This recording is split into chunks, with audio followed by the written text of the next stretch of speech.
गांव के बाहर घने वन की निशब्दता में एक साधु रहता था।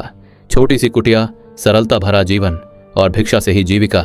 एक दिन साधु भिक्षा मांगकर गांव से होते हुए जा रहे थे। तभी उनकी नजर एक दुकान की टोकरी पर पड़ी।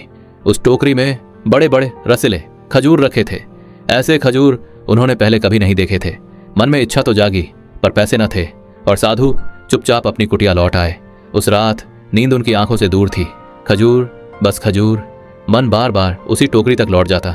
सुबह एक ही प्रश्न उनके मन में घूम रहा था, खजूर के लिए पैसे कहाँ से आएंगे? तब उन्हें एक उपाय सूझा। साधु जंगल गए, सूखी लकड़ियां इकट्ठी की और एक बड़ा सा गट्ठा बांध लिया। उसका बोझ उनके कमजोर कंधे पर पड़ रहा था। रास्ते में बैठकर उन्होंने विश्राम भी किया। बाजार पहुंचकर साधु ने लकड़ियां बेच दी और इतने पैसे कमा लिए कि वह खजूर आसानी से ले सकते थे। खजूर खरीदकर वह खुशी से कुटिया की ओर चले, पर रास्ते में उनके मन में एक गहरा प्रश्न जाग उठा। आज एक इच्छा उठी तो मैंने इतनी मेहनत की, कल कोई और इच्छा होगी तो क्या मैं फिर इसी तरह दौड़ता रहूंगा? क्या मैं अपनी इच्छाओं का दास बन जाऊंगा? यही सोचकर साधु ने एक दृढ़ निर्णय लिया।